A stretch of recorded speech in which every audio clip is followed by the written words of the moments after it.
नमस्कार दोस्तों। आज हम डिस्कस करने वाले हैं एक बहुत ही important financial topic, PPF versus SIP, public provident fund versus systematic investment plan. अगर आप हर महीने 12,500 इन्वेस्ट करते हैं और 30 सालों तक डिसिप्लिन मेंटेन करते हैं तो रिटायरमेंट के टाइम कौन सी प्लानिंग ज्यादा पैसे बना सकती है? क्या गवर्नमेंट बैक्ड पीपीएफ बेहतर है या इक्विटी म्यूचुअल फंड एसआईपी बेहतर है? और किस ऑप्शन में रिस्क कम है, टैक्स बेनिफिट ज्यादा है और लॉन्ग टर्म वेल्थ क्रिएशन का पोटेंशियल ज्यादा है? आज हम इसका एक सिंपल एनालिसिस करेंगे। तो पहले हम बात करते हैं व्हाट इज पीपीएफ। पीपीएफ क्या है? पीपीएफ यानी पब्लिक प्रोविडेंट फंड एक government backed long term saving scheme है। इसकी खास बात यह है कि ये गवर्नमेंट गारंटी के साथ आती है। सेकंड, इसकी इंटरेस्ट रेट समय समय पर रिवाइज होती रहती है। अभी हम कंपैरिजन के लिए लगभग 7.1 मान रहे हैं। इसके ये टैक्स, इसमें पूरा टैक्स बेनिफिट मिलता है, ये इसमें टैक्स नहीं लगता। सेक्शन 80C के अंडर डिडक्शन अवेलेबल होता है।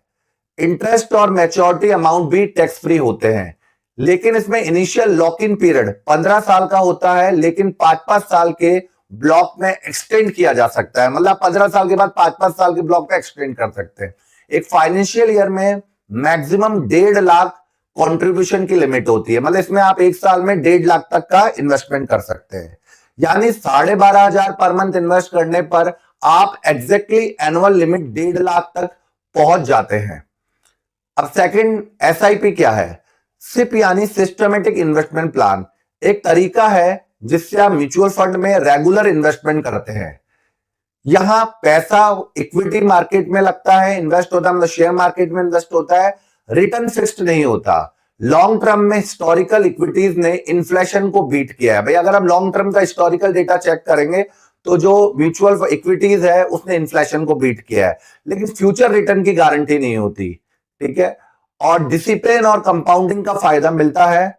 आप छोटे अमाउंट से भी सिर्फ शुरू कर सकते हैं। लिक्विडिटी पीएफ के मुकाबले ज्यादा होती है। मतलब पीपीएफ 15 साल के ब्लॉक होता है, इसमें आप लिक्विडिटी ज्यादा होती है। इस कंपैरिजन में हम एक एग्जांपल लेते हैं जिसमें हम म्यूचुअल फंड का रिटर्न 12% एनुअली रिटर्न से अज्यूम करेंगे।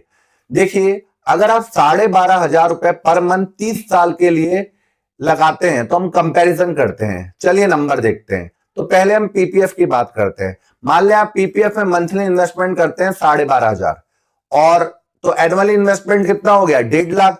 तो टोटल इन्वेस्टमेंट हो गया 30 साल में 45 लाख, 45 लाख, और अप्रोक्सीमेट रिटर्न मान रहे हैं हम 7.1। तो एस्टिमेट मैच्योरिटी जो अमाउंट होगा वो लगभग 1.5 करोड़ के आसपास होगा, जिसमें प्रिंसिपल और इंटरेस्ट दोनों शामिल हैं।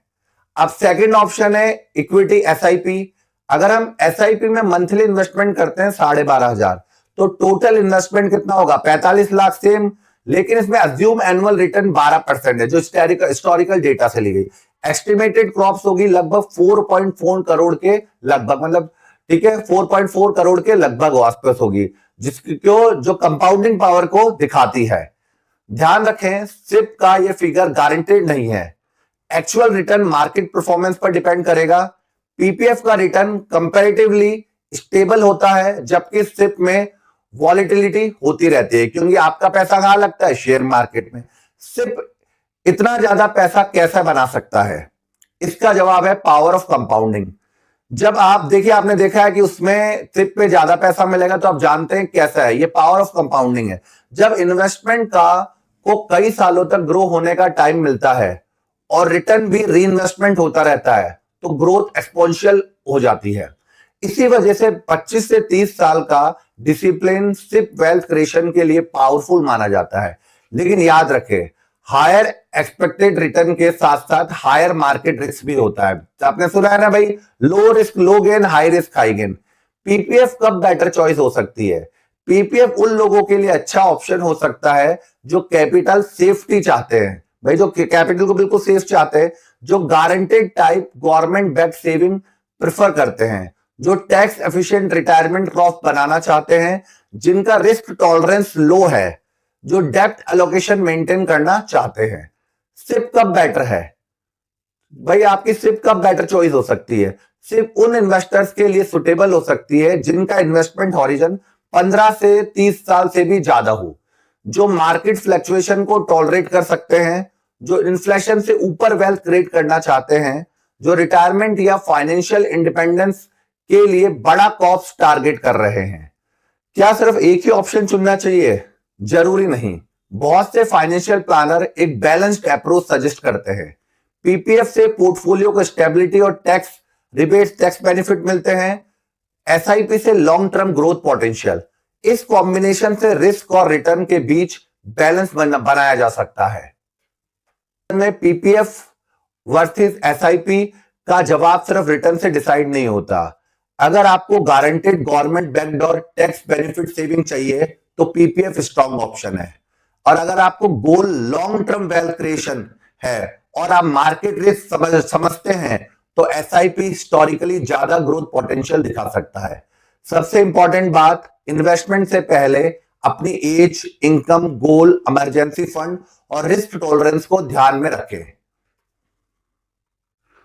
तो दोस्तों 12,500 पर मंथ का डिसिप्लिन इन्वेस्टिंग 30 साल में बहुत बड़ा फाइनेंशियल डिफरेंस क्रिएट कर सकता है। क्वेश्चन यह है कि पीपीएफ या सिप कौन जीतेगा? असली जवाब यह है आपकी फाइनेंशियल गोल और रिस्क प्रोफाइल के हिसाब से कौन सा ऑप्शन सही है। कमेंट करके बताएं, आप पीपीएफ चॉइस चूज करेंगे या एसआईपी या दोनों का कॉम्बिनेशन। अगर वीडियो पसंद आए तो लाइक करें, शेयर करें और वीरेन इनसाइट को सब्सक्राइब करके करना ना भूलें। मिलते हैं अगली इंफॉर्मेशन वीडियो में। Thank you.